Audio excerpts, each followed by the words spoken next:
તારીખ 27/7/1997 સિદ્ધસર ગામમાં બ્લડ બેંકની સભામાં સ્વામી સચ્ચિદાનંદ પરમહંસ ભક્તિ નિકેતન આશ્રમ પેટલાદ દંતાલીવાળાનું પ્રવચન, કેસેટ નંબર 193।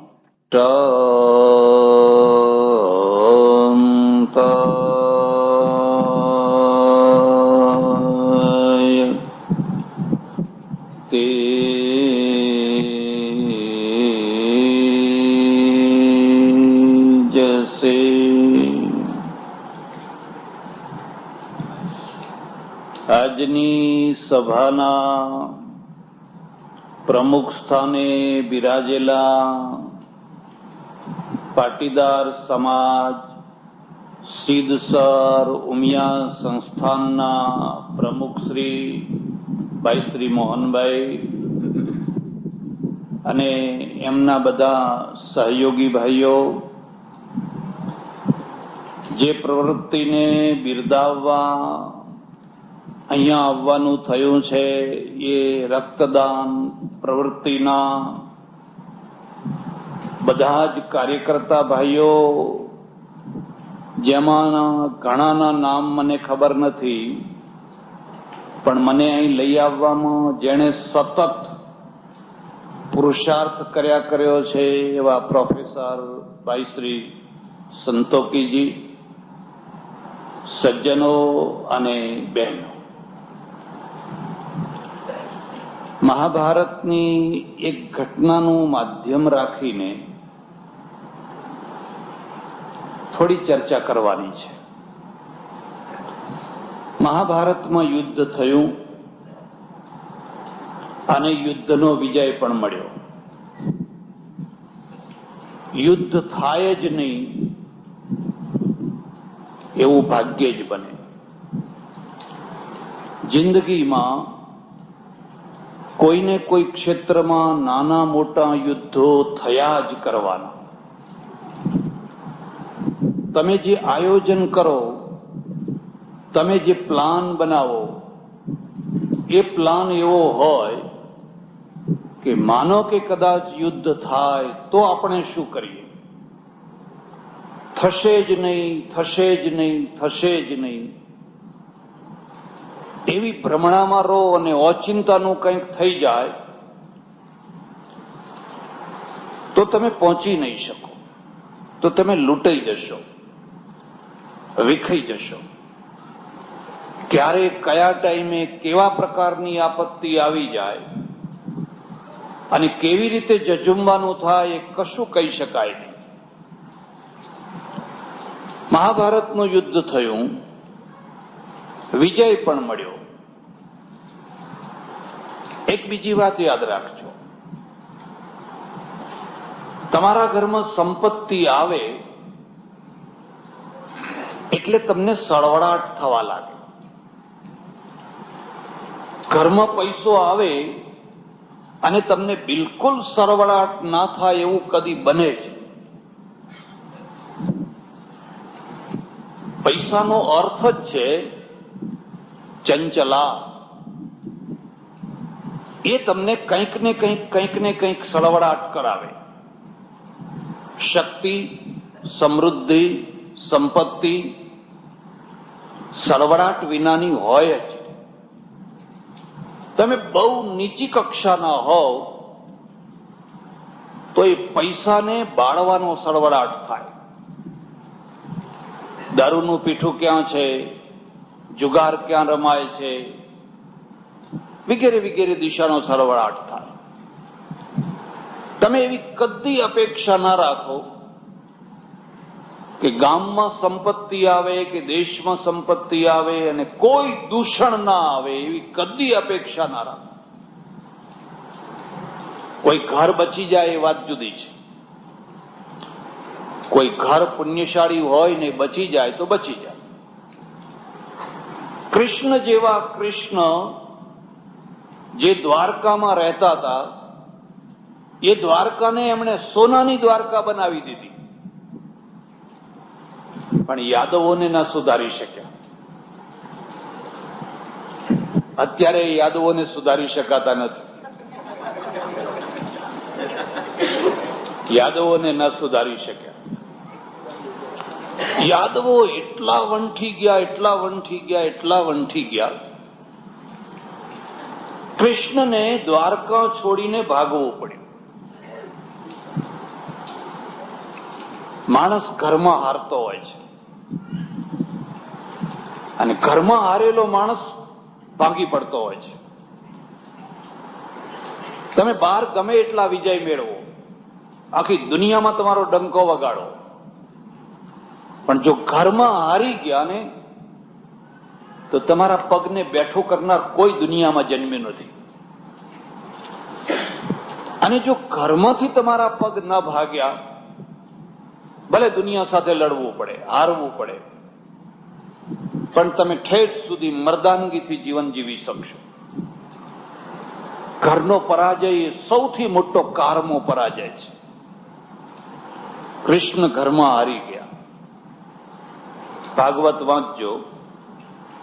કૃષ્ણે દ્વારકા છોડી દીધું, એકલા ચાલી નીકળ્યા.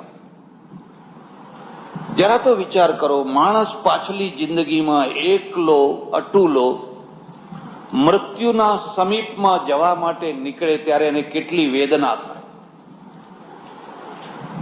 એવું કહેવાય છે, માણસ માદો પડ્યો હોય ત્યારે અને મરવા પડ્યો હોય ત્યારે એને સ્વજનોની ભૂખ લાગે.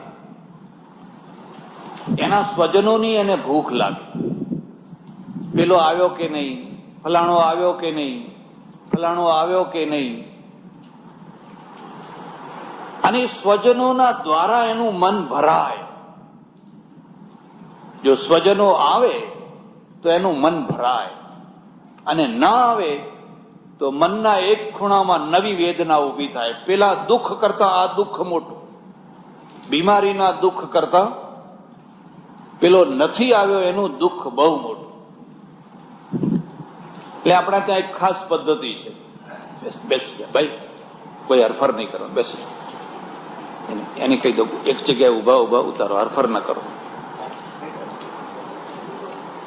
એક જ પોઈન્ટ, કોઈનો વિક્ષેપ ના કરો.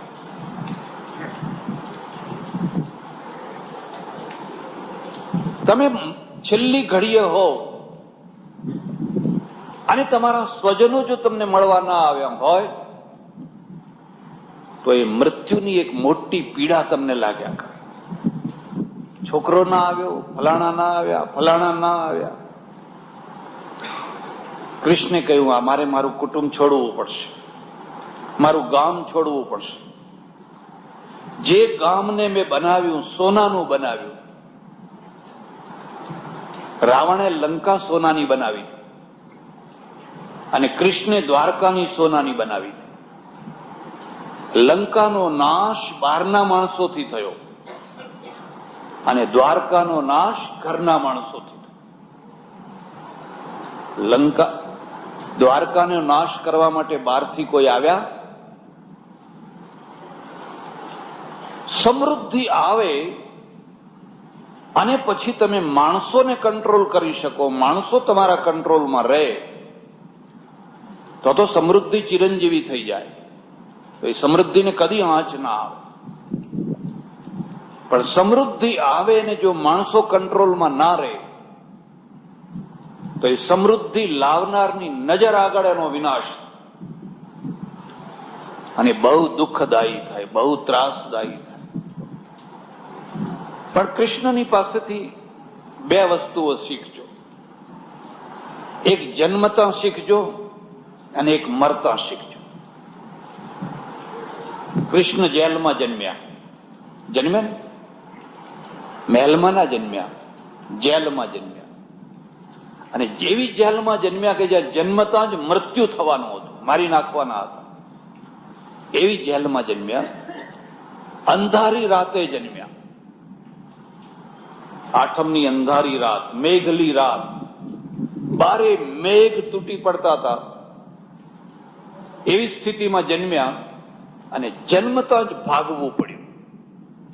કોઈ થાળી વગાડનારું નતું, કોઈ સાકર વેચનારું, કોઈ વધાઈ આપનારું નતું, જેને જન્મતા જ આપત્તિ, મોટી વિપત્તિ સામે આવીને ઉભી. બોલ, જીવવું હોય તો ભાગો અહીંથી. અને છતાંય તમે કદી પણ કૃષ્ણનો ઉતરેલો ચહેરો જોયો કે કૃષ્ણ ઉતરેલા ચહેરે બેઠા છે? કોઈ ચિત્ર હોય તો બતાવજો કે જ્યારે જુઓ ત્યારે હસતા હસતા ને હસતા. જ્યારે જુઓ ત્યારે હસવાના ટાઈમે હસો, એમાં કઈ મોટી વાત હતી. પણ રોવાના ટાઈમે પણ જે હસતો રહે તો એમ સમજવાનું કે એ આધ્યાત્મિક પુરુષ છે, એને અંતર વિજય કરેલો છે.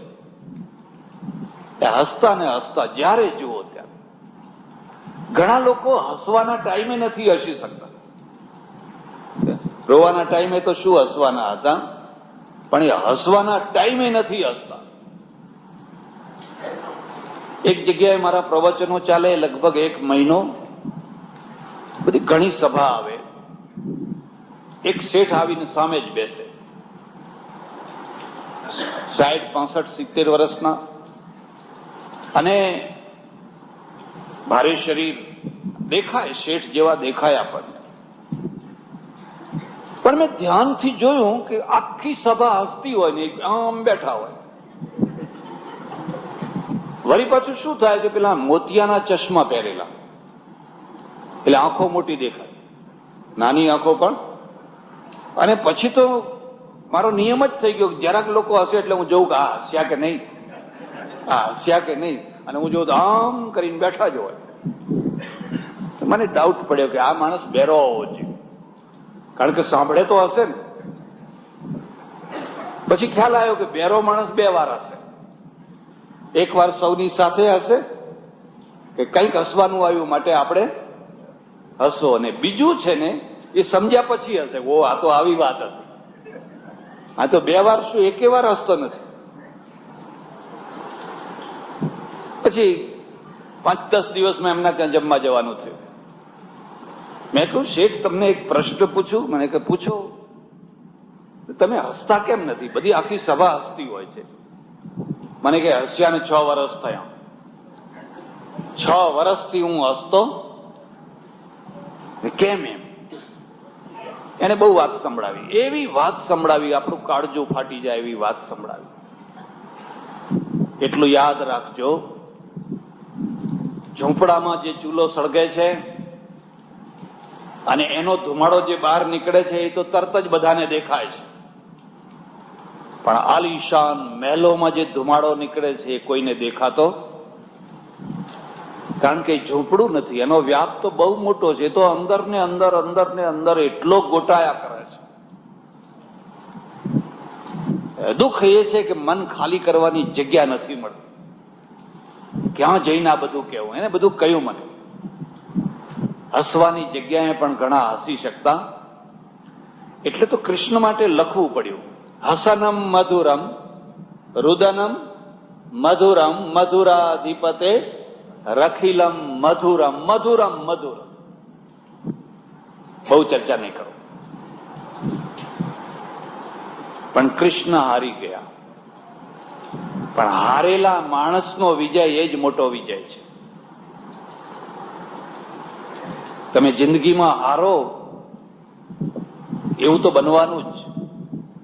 ચૂંટણીમાં ઉભા રહો ને હંમેશા જીત્યા કરો, અને જો ના જીતો તો પછી ડાચું ઉતારીને ઘરમાં પેસી જાઓ તો તમે ચૂંટણી લડવાને લાયક જ નથી. કોઈ વાર જીતો ને કોઈ વાર હારો. હાર પછીની વિજય છે ને એ જ ખરી વિજય છે. પહેલવાનો લડતા હોય ને, એક હારતો હોય, હારતો હોય, હારતો હોય, અને બધાના જીવ ઊંચે થયા હોય, અરે રે આ બિચારો કેટલો માર ખાય, અને પછી છેવટમાં ઓચિંતાનો ચડી બેસે ને વિજયી થાય, ત્યારે લોકો તાળીઓનો ગડગડાટ કરે. કૃષ્ણ મૃત્યુના પ્રસંગમાં જીતી ગયા. જન્મના પ્રસંગમાં એમણે લોકોને કહ્યું કે જુઓ, હું તો અંધારિયામાં જન્મ્યો અને ઉજળો થયો, તમે અજવાળિયામાં જન્મીને જો ઉજળા ના થતા હોય અને મારા ફોટા આગળ આવીને રોતા હોવ તો પછી રોવાનો કોઈ અર્થ નથી. હું તો અંધારિયામાં જન્મ્યો હતો. મૃત્યુમાંથી શીખવાનું. એમણે જોયું કે હવે દ્વારકા મારી નથી, યાદવો મારા નથી, હું એમનો છું. આ બીજી વાત પણ યાદ રાખજો, તમારા સંબંધોમાં જ્યારે નિતાંત વનવે થઈ જાય, તમે તો કોઈ ના થાઓ, પણ જેના તમે થાઓ એ તમારા થવા માંગતા ન હોય તો એ વનવે એ મોહ છે, એ મોહ છે. અમારે આ વૃદ્ધાશ્રમમાં ઘણા વૃદ્ધો આવે ને, કંકોત્રી ના હોય તો કે લગ્નમાં જવું છે, પણ તને કંકોત્રી નથી મોકલી કે તો ટપાલમાં આગી પાછી ગઈ હશે. અરે કઈ ટપાલમાં રહેવા દે ને, કઈ જવું નથી. ના, જવું જ છે. અને 4 દિવસ રહેવા ગયા હોય ને હાજે જ પાછા આવે. એટલે તું 4 દિવસ માટે ગયો હતો ને, કોઈએ આવકાર ના આપ્યો, કોણે માર ખવડાયો? મોહે માર ખવડાયો. તું ઉતાવળો કેમ થયો? તારો આ વનવે સંબંધ છે, ટુ વે નથી. અને વનવેમાં સ્વમાન ના જળવાય. કૃષ્ણે જોયું કે આ કોઈ હવે મારા કહેવામાં નથી, મારા નથી, તો પદ્મપત્ર મીમાંબસા, જેમ જળમાં કમળ રહે, પાણીમાં નાવ રહે, હું અલગ થઈ જાઉં. માણસનું આત્મબળ એટલું હોય કે એને પકડતાય આવડે ને છોડતાય આવડે. પકડવાનો હોય ટાઈમ હોય છે ને છોડવાનો હોય ટાઈમ હોય છે. આખું દ્વારકા મૂકીને ચાલતા થયા. રામ અયોધ્યા મૂકીને ચાલતા થયા. અને જો એ ચાલતા ના થયા હોત તો રામ કોડી ના થઈ જાત. જો એ કહે કે હું નહીં તો મારી ઘરવાળી પણ ગાદી ઉપર તો બેસાડશું જ, કોઈની તાકાત નહીં કહે, કોઈ ત્રીજો આવીને બેસે.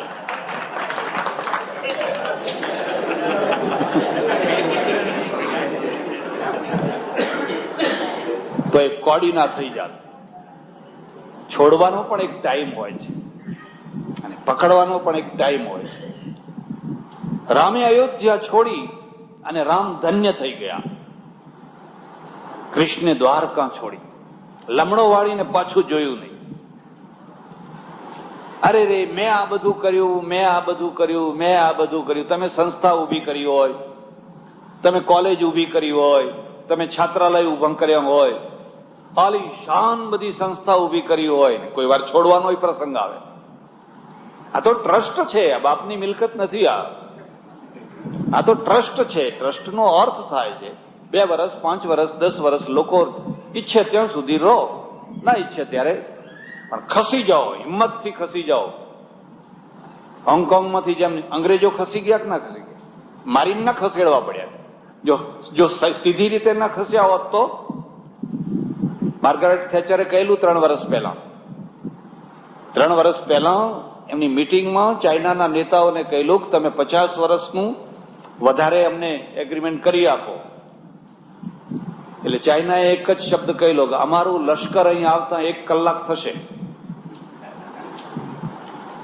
અમારા લશ્કરને આવતા 1 કલાકથી વધારે લાગશે, અને ત્યારે તમે જે ખસશો ને, બહુ ભૂંડી રીતે ખસશો. જેમ વિયેતનામમાંથી અમેરિકાને ખસવું પડ્યું એવી રીતે ખસશો. અને સમજી ગયા કે ના બરાબર છે, હવે આપણે જે લઈને ચાલો. ખસ્યા, બહુ સ્વમાનપૂર્વક ખસ્યા. કૃષ્ણ દ્વારકાથી ખસી ગયા અને એકલા દ્વારકાના સામુય ના જોયું. બરાબર છે, મેં મારું કામ કર્યું, હવે તમે સંભાળો, સાચવો. મેં કર્યું, હું ના હોત તો ના થત, હું ના હોત તો ના થત. એ બધી વાતો કરવાની બંધ કરો. તમે જુઓ કે તમે નહીં હોવ તો એ ચાલવાનું છે. એટલે ખસતાય આવડવું. હું એમ તમને કહું કે આ કૃષ્ણની પાસેથી તમને પકડવાનું શીખવાનું છે અને છોડવાનું. અર્જુનને એવો પકડ્યો, એવો પકડ્યો, એવો પકડ્યો. પેલો છૂટવા માંગે છે, મારે યુદ્ધ નથી કરવું, હું સંન્યાસી થઈ જઈશ, ભિક્ષા માગીશ, કૃષ્ણે કહ્યું મેં પકડ્યો છે તો હવે હું તને છોડવાનો, યુદ્ધ કરાવીને છોડીશ. એ વખતે બરાબર મક્કમતા છે. હું તમને ભલામણ કરું છું, તમે ભાગવતનો આ અંશ વાંચજો. પ્રાચી પીપળાના આગળ એક જ માણસ પાછળ પાછળ આવ્યો, એક જ માણસ. બેમાં ફરક જોજો. રામે જયારે અયોધ્યાનો ત્યાગ કર્યો તો આખું અયોધ્યા પાછળ દોડ્યું, પણ કૃષ્ણે જયારે દ્વારકાનો ત્યાગ કર્યો એકલો ઉદ્ધવ જ પાછળ ગયો. યાદવો રાજી થયા, સારું થયું આ ખટખટ ગઈ. એમ મહાપુરુષોને ખટખટ માનવા લાગે, ઋષિઓની મશ્કરી થવા લાગે. એમ સમજવાનું કે આ ગામનો હવે અદાડો આવ્યો છે, આ પરિવારનો, આ કુટુંબનો, આ સમાજના હવે ભૂંડા દિવસો આવી રહ્યા છે. યાદવો તો ઉલટા રાજી થયા કે ભલે ને જવા દો ને, એમ કે ગામમાંથી પછી આપણને જેમ ફાવતું હશે એમ. એક ઉદ્ધવ જ સાથે આવ્યો અને કૃષ્ણે ઉદ્ધવને કહ્યું કે ઉદ્ધવ જતો રહે, જતો રહે, તું શું કામ આવે, પાછો જા. ઉદ્ધવે કહ્યું પાછો નહીં જવો. હું તમને એક બીજી વાત કહું, એક મર્દ મિત્ર કરજો. મર્દ છેલ્લી ઘડી સુધી તમારો સાથ ના છોડે. 1000 બાયલા ભેગા કરો ભજીયા ખાવા માટે, ચા પીવા માટે, તાબોટા પાડીને જુદા થઈ જવાના. તો જરાક તમારા ઉપર વીજળી ચમકી નહીં, તાબોટા પાડી પાડીને બધા ખસી જવાના છે. ઉદ્ધવ ના ખસ્યો. મારે એ ચર્ચા નથી કરવી. મારે તો તમને આટલું જ કહેવું છે, ઘરમાં સંપત્તિ આવે અને સરવડાટ ન થાય એવું બને.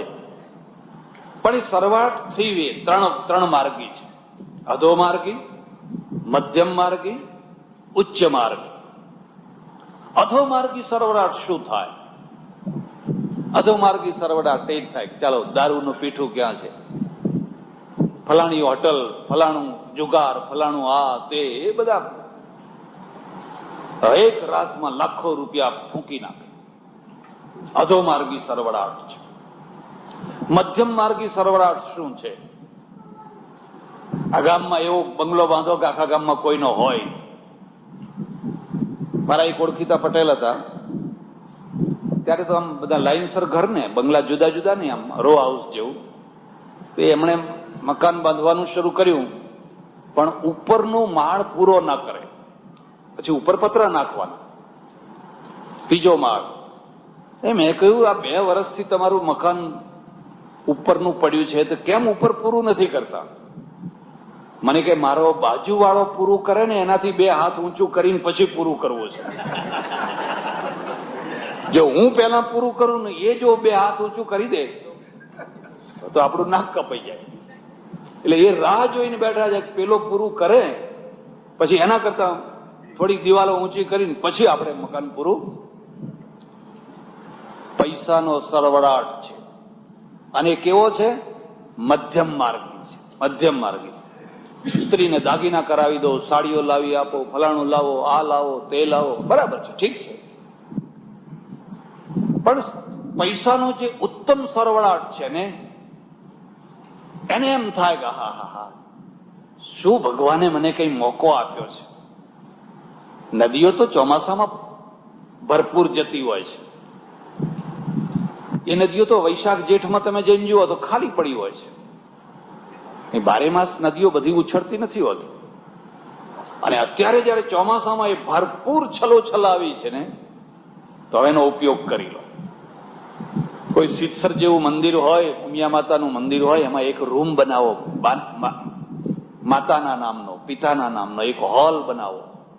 કોઈ સમાજનું કામ થતું હોય, કોઈ વિદ્યાર્થીનું કામ થતું હોય, કોઈ બ્લડ બેંકનું કામ થતું હોય, આપણે એમાં આ પૈસા આપો. પછી તો જેઠ ને વૈશાખ આવવાનો જ છે, અને વૈશાખ ને જેઠ આવશે ને ત્યારે આ નદી પોતે જ તરસી હશે, એને પોતાને જ પીવાનું પાણી નહીં હોય.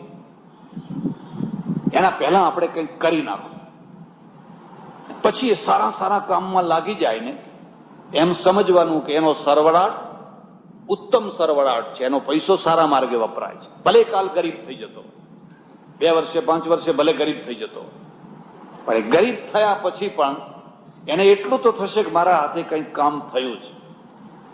પેલા દારૂ પી પીને જે ગરીબ થયા, જુગાર રમી રમીને જે ખેદાન મેદાન થયા, એમને ભૂતકાળની સ્મૃતિમાં શું આવતું હશે કે હા હા હા આપણે કઈ રમ્યા. એમને શું ભૂતકાળની સ્મૃતિમાં આવતું હશે? અને એના છોકરો કે છોકરાના છોકરા ખોળામાં બેઠા હોય અને કંઈક દાદા કંઈક તમારી વાત સંભળાવો. દાદા કે બેટા કંઈ સંભળાવવા જેવું, આ રામાયણ ઉઘાડવા જેવું નથી, આ રામાયણ તો બંધ રહે જ. તમારા ઘરમાં સંપત્તિ આવે અને સંપત્તિ ઉત્તમ માર્ગે સરવડાટ કરે, સરવડાટ થાય તો જ કામ થાય. તમે જોજો, આ વીજળી છે ને એનો એરો આમ સીધો ના હોય, આમ વાંકો ચૂકો. આકાશમાં વીજળી થાય આમ સીધી ના થાય, સીધી થાય સરવડાટ ના થાય, આમ વાંકો ચૂકો થાય. એટલે શક્તિનું કામ જ છે. એટલે યુધિષ્ઠિર છે ને એને વિજય મળ્યો, અને વિજય મળ્યો, વિશાળ રાજ્યની સંપત્તિ મળી એટલે સળવળાટ થયો. પણ યુધિષ્ઠિર ધર્માત્મા જ્ઞાની પુરુષ છે. એ કૃષ્ણની પાસે ગયા અને કૃષ્ણને જઈને કહેવા લાગ્યા કે મારે એક યજ્ઞ કરવો છે, અને આજ સુધી કોઈએ ના કર્યો હોય એવો કરવો છે. એટલે ગીતામાં 16મો અધ્યાય તમે વાંચજો.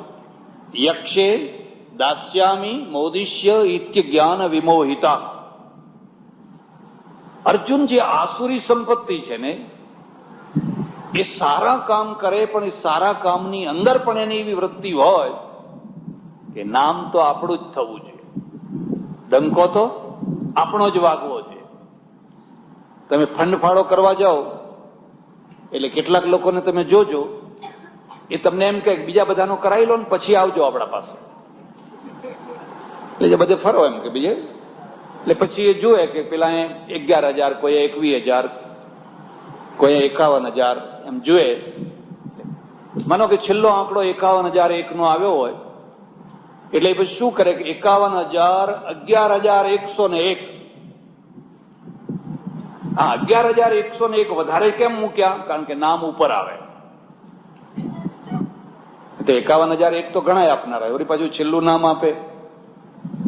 એના પાછળનો હેતુ એ છે કે માણસ ઉદાર છે, પણ ઉદારતાના ખૂણામાં સત્વગુણ નથી, રજોગુણ છે.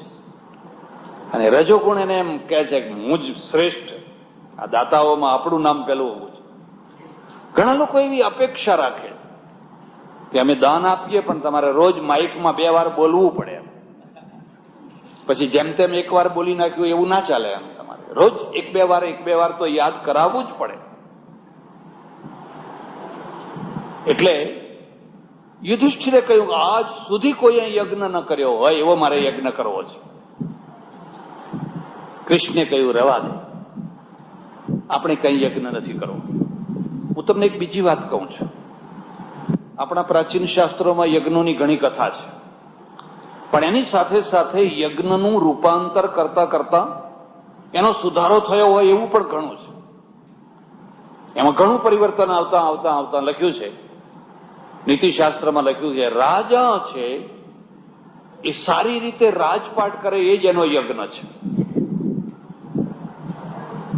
એનું રાજ સારી રીતે ચાલે, પ્રજા નિર્ભય થઈને રહે, કોઈને ભય ના લાગે. રાતના 12 વાગે કોઈની દીકરી સોના મઢેલી એકલી જતી હોય, કોઈ આંખ ઉપાડીને ના જુએ, એ રાજાનો મોટામાં મોટો યજ્ઞ છે. પેલું સ્વાહા સ્વાહા એ તો એનું સ્થૂલ રૂપ છે. એટલે સુધી લખ્યું છે કે તમે 1000 યજ્ઞો કરો, 1000 અન્ન ક્ષેત્રો બાંધો, 1000 ગૌશાળાઓ કરો, 1000 પરબો બાંધો, 1000 સ્કૂલો ઊભી કરો, એ બધા પુણ્યના કામ છે. પણ સૌથી મોટામાં મોટું કોઈ પુણ્ય હોય, પ્રજાઓને ગુંડાઓના ત્રાસથી છોડાવો, એનાથી મોટો કોઈ યજ્ઞ નથી, એનાથી મોટું કોઈ પુણ્ય નથી. ને રામ અને કૃષ્ણે એ જ કર્યું છે. તમે રામના જીવનમાં જોશો કે કૃષ્ણના જીવનમાં જોશો તો એ ધનુષ બાણ ને ચક્ર એટલા માટે જ રાખેલા છે, ગુંડાઓના ત્રાસમાંથી પ્રજાને છોડાવવી એનાથી મોટો કોઈ યજ્ઞ નથી. પણ યુધિષ્ઠિરના મગજમાં વાત ના ઉતરી. એટલે કૃષ્ણે નમતું જોખ્યું. આ બીજો મુદ્દો સમજો. તમારે સંસ્થા ચલાવવી હોય, તમારે સમૂહમાં રહેવું હોય, તો તમને નમતું જોખતા પણ આવડવું જોઈએ. જો તમને નમતું જોખતા નહીં આવડે તો તમે સમૂહમાં રહેવાને લાયક નહીં થાવ. તમારા છોકરા આગળ નમતું જોખો છો કે નહીં? આવડું નાનું છોકરું બેઠું હોય, માનો કે અત્યારે જઈ બેઠું હોય અને એક દાદા ઘેર ચાલો, ચૂપ, દાદાને પ્રવચન સાંભળવું છે ને છોકરાને કઈ પ્રવચનમાં મજા આવતી, આ છોકરું તમને જમ્પીને સાંભળવા નહીં દે. એટલે બીજી વાર કહેશે, ત્રીજી વાર કહેશે, ચોથી વાર કહેશે, અંતે વિજય કોનો થશે? પેલા છોકરાનો થશે. તમારે નમતું જોખવું જ પડશે. અને જો ના જોખો તો કાં તો તમે તૂટી જશો, કાં તો એ તૂટી જશે. પતિને પત્ની આગળ અને પત્નીને પતિ આગળ સમય પ્રમાણે નમતું જોખતા આવડે તો એનો સંસાર ચાલે. અને જો નમતું જોખતા ના આવડ્યું તો ધૂળ ધાણી.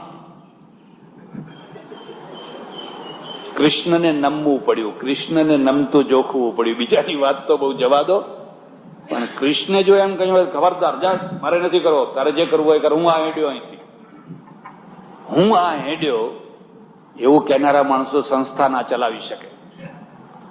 એવા માણસો સમાજના નેતા ના થઈ શકે. અરે એને તો બધાની વાત સાંભળવાની છે અને બહુ ધીરજ રાખીને પોતાની વાત સમજાવવાની છે અને જરૂર પડે ત્યાં થોડીક લચક પણ આપવાની છે, તો તમે સમાજના નેતા થઈ શકો, નહીં તો ના થઈ શકો. કૃષ્ણે નમતું જોખ્યું. એને કહ્યું ભલે તારી મરજી, ચાલ હવે તારી જે ઈચ્છા હોય એ કર. એના મનમાં એક જ વાત છે કે યજ્ઞ કરું, યજ્ઞ કરું, યજ્ઞ કરું. માણસને છે ને જુદા જુદા ડંકા વગાડવાની ઈચ્છા હોય છે. એવો જ જમણવાર કરું ગામમાં કે આજ સુધી કોઈએ કર્યો ના હોય,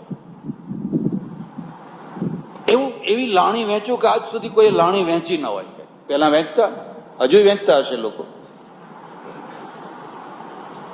મારે ત્યાં એક અમારે ચડોતરમાં છે ને, મારા એક ઓળખીતા પટેલ મને કે મારે દીકરીને એવી રીતે પરણાવવી છે ને કે આજ સુધી કોઈએ પરણાવી ના હોય.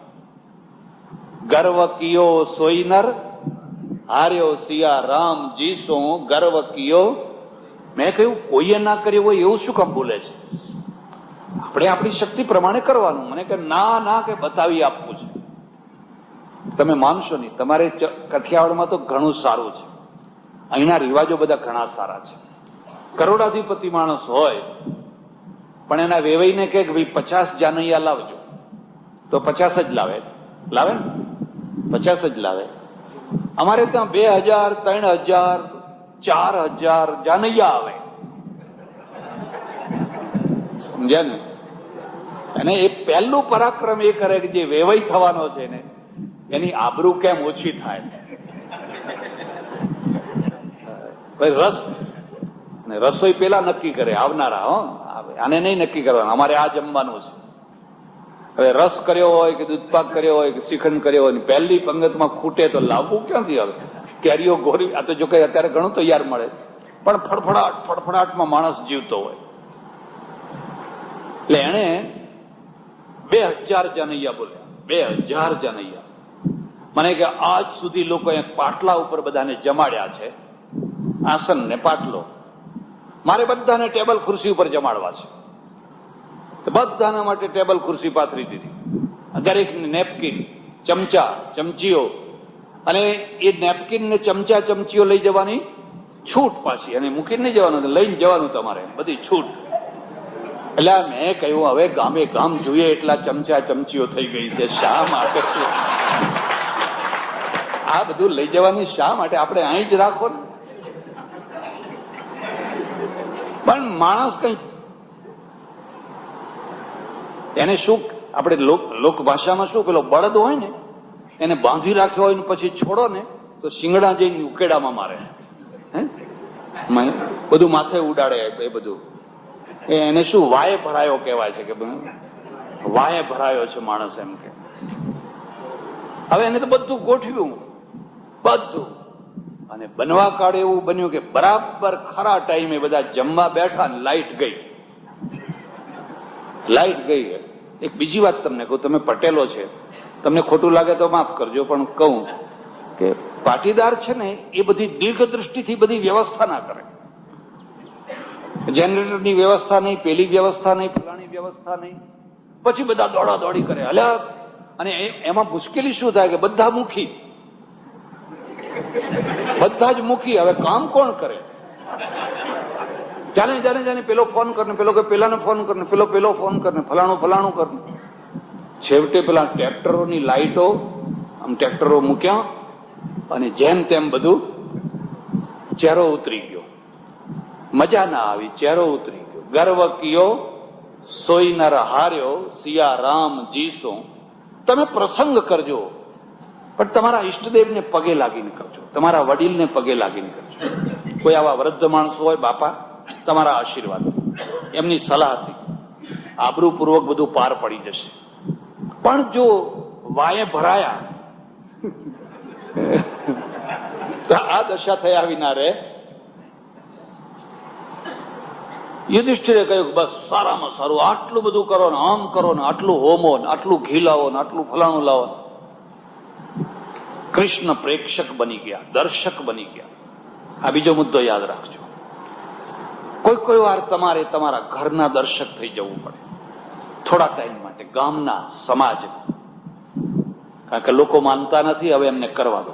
એ અમુક કક્ષાએ જઈને પછડાટ ખાશે ત્યાં સુધી એ કોઈની વાત માનવાના, ત્યાં સુધી તમે દ્રષ્ટા થાવ, જોયા કરો, બડબડ ના કરો.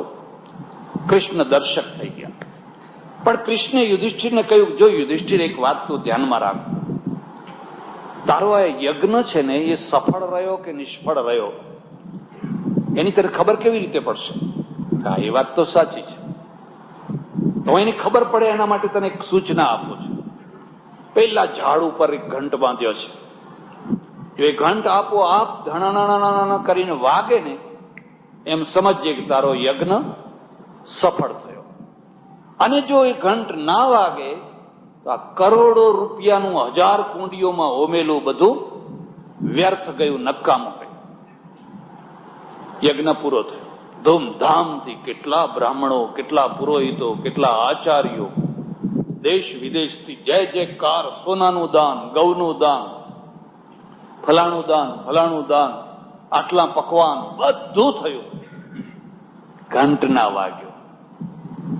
હું તમને સલાહ આપું છું, તમે મહાભારત વાંચજો અને એની જે આ આખ્યાયિકાઓ છે, આવી તો કેટલી આખ્યાયિકાઓ છે. કોઈ વાર શાંતિથી એના પર વિચાર કરજો કે આ શું કહેવા માંગે છે. ઘંટ ના વાગ્યો. હમણાં વાગશે એમ રાહ જોઈને બેસી રહ્યા યુધિષ્ઠિર ને કૃષ્ણ બેસી રહ્યા. જેમ જેમ ટાઈમ પસાર થતો ગયો, ચહેરો ઉતરતો ગયો. અરે રે, મેં કરોડો રૂપિયા હોમ્યા અને ઘંટ નથી વાગતો. શું ભૂલ થઈ? ક્યાં ખોટ પડી? એટલામાં તો 2-5 સિપાહીઓ દૂરથી દોડતા આવ્યા. મહાભારત કાર કે છે, જુઓ, એ સિપાહીઓ આવીને કહે છે, મહારાજ મહારાજ મહારાજ, ચાલો ચાલો ચાલો, એક નોરિયો તમને ગાળો દે છે. એક નોરિયો છે ને, એ નોરિયો તમને ગાળો દે છે. હું તમને એક બીજી વાત પણ કહું છું. તમારે ગામના સરપંચ થવું હોય, સમાજના આગેવાન થવું હોય, દેશના આગેવાન થવું હોય, તો પહેલા ગાળો ખાવાની, ગાળો સહન કરવાની શક્તિ મેળવજો. હવે ખબર નહીં, પણ બચપણમાં મેં નાનપણમાં જોયેલું કે આ વરરાજા પરણવા જાય ને ત્યારે બહેનો ફટાણા ગાય. હવે ગાય કે નહીં ખબર નહીં, ઓછા થઈ ગયા, નહીં ગાતા હોય, ઓછા થઈ ગયા, ઓછા. હા, બહેનો છે ને એવા ફટાણા ગાય તો પેલાનાથી બેઠું ના જાય એવા ફટાણા ગાય. એવી વાતો કહે કે આ કાળિયો આવ્યો ને ઠૂંઠા જેવો છે ને મારું સોનાનું ટીડલું લઈ જશે, મારું આમ કરશે ને એની માં આવી છે ને એનો બાપ આવો છે. અને જો પેલાને રીસ ચડે ને ઉભો થઈને ભાગ્યો જાઓ હરદ્વાર ભેગા. પછી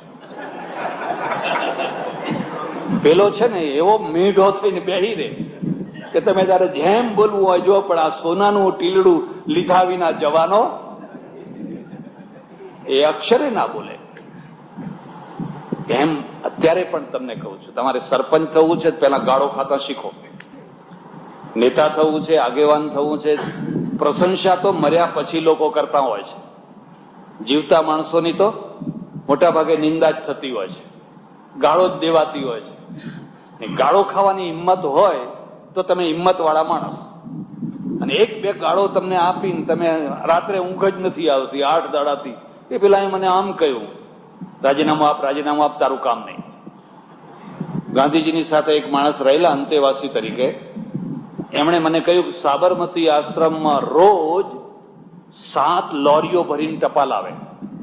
7 લોરીઓ, એટલી બધી ટપાલ આવે. એમાંથી 6 લોરીઓમાં તો ગાળો જ હોય.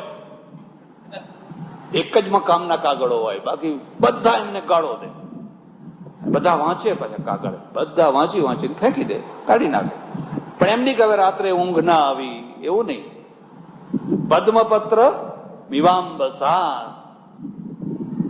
એટલે તમને ગાળો દે છે, નોરીઓ ગાળો દે છે. યુધિષ્ઠિરને કૃષ્ણે કહ્યું, ચાલ ભાઈ જો આપણે સાંભળતો ખરો એ કેમ ગાળો દે છે. મહાભારત વાંચજો તમે. ગયા તો એક નોળિયો, અને નોળિયો મણમણની ગાળો દે. આ ધુતારો છે, આ જુઠ્ઠો છે, આ લુચ્ચો છે, દંભી છે, પાખંડી છે, કોણે ધર્માત્મા કયો, એવી બધી જાત જાતની ગાળો. કૃષ્ણ યુધિષ્ઠિરને કહે છે, લે સાંભળ, એક બીજી વાત પણ યાદ રાખજો. તમારે ટીકા ના કરાવવી હોય તો કોઈ દાડો મોટું કામ કરવું નહીં. આપણા ભલા ને આપણું ઘર ભલું, બારણું બંધ કરીને ખાવું પીવું મજા કરવી. પણ તમે એવી ઈચ્છા રાખો કે કંઈક કામ કરીએ અને લોકો ટીકા ના કરે, એ તો કદી બનવાનું. ટીકા કરવાના જ. મણમણની ગાળો દેવા માંડ્યો. એટલે પેલા યુધિષ્ઠિર કહે છે, પણ ભાઈ મારો વાંક શું, મારો ગુનો શું, તું શા માટે મને આવી ગાળો દે છે? કૃષ્ણે કહ્યું, તું એટલું તો પૂછ કે આ નોરિયાનું જે શરીર છે એ જો.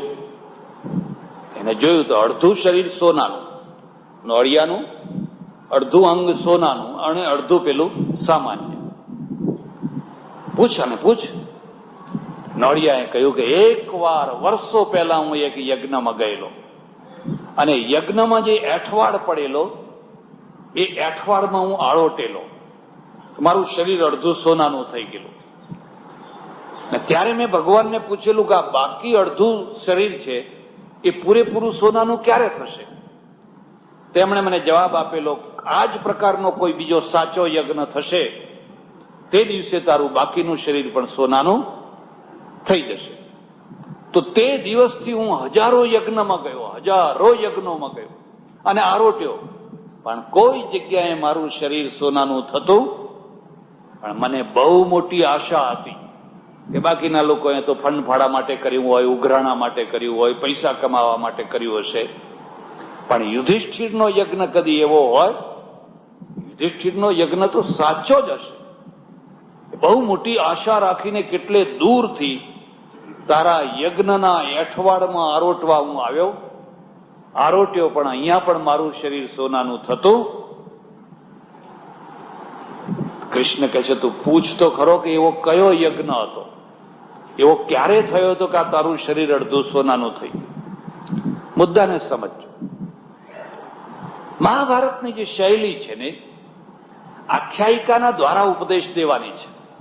સીધી સીધી વાત કહો તમને બહુ પ્રભાવશાળી ના લાગે. એમને એમ કહી દો સત્યમ વદ, થયું. પણ હરિશ્ચંદ્રના દ્વારા કહેવાનું. આખી રાત હરિશ્ચંદ્રનું એની રામલીલા ચાલે, કથા ચાલે, લોકોની આંખમાં ધડધડ આંસુ આવતા હોય, અને એનો સાર એટલો જ હોય, સત્યમ વદ. અતિથિ દેવો ભવ એવું ઉપનિષદે કહ્યું તો ખરું, પણ એટલા માત્રથી કોઈ અતિથિ દેવ ના થાય. એ સગાળસા શેઠનું આખું આખ્યાન મૂકવું.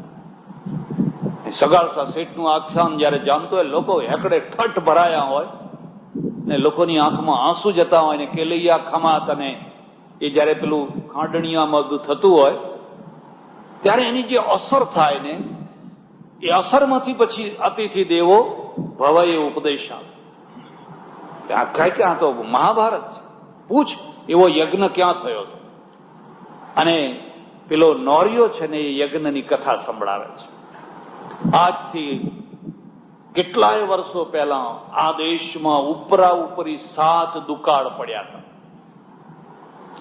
સતયુગમાં દુકાળ નતા પડતા એમ નહીં, આના કરતા વધારે પડતા હતા. આ તો સતયુગની કથા છે. ઉપરા ઉપરી 7 દુકાળ પડ્યા. હવે દુકાળ નથી પડતા, અને હવે પડે છે તો આપણે ઝીલી લઈએ છીએ. આપણે એને ઝીલી લઈએ છીએ. પ્રજા કોઈ મરતી કેમ નથી મરતી? કારણ કે વિજ્ઞાનનો આધાર લીધો, અને વિજ્ઞાને પાતાળમાંથી પાણી કાઢ્યું, નહેરો કાઢી, ડેમ બાંધ્યા, ખાતરો લાવ્યા, ઓછા પાણીથી થનારી ખેતીઓ આવી. શું ના કર્યું તમે? એટલે પ્રજા મરતી નથી. મારે હમણાં એક પુસ્તક હું વાંચતો હતો, તમે જો નામ સાંભળ્યું હોય તો ભાઈ કાકાનું લખેલું પુસ્તક છે, જેને વલ્લભ વિદ્યાનગરની સ્થાપના કરી. ભૈલાલભાઈ દયાભાઈ પટેલ એ સોજિત્રાના વતની, અને એમને બચપણમાં જે દુકાળ જોયેલો એનું વર્ણન એમને લખેલું છે. 56 દુકાળ ને પેલો દુકાળ ને ફલાણો દુકાળ, એમણે જે વર્ણન કર્યું છે તો આપણા રોમ ઉભા થઈ જાય. આખા ગામમાં 5, 10, 15 ઘર, મોટા ઘર, સુખી ઘર, એટલે સામાન્ય. એ ઘરનો એઠવાડ ધોયેલો, એ એઠવાડ લેવા માટે ભિખારીઓની લાઈન લાગે. એમાં એ એઠવાડનું પાણી વાટકી વાટકી પીવે, અને કંકાલ જેવા માણસો છાલ ખાઈને રે, મરદા રસ્તામાં રખડતા હોય. માણસનું માંસ વેચાય, મરદાનું માણસનું જીવતા એ માણસનું માંસ વેચાય. આટલી ભૂંડી દશા. આપણે ઘણું આગળ આવી ગયા, ઘણું પાર કરી દીધું. આજે તો હેલિકોપ્ટરથી લાવીને તમને અનાજ નાખી જાય.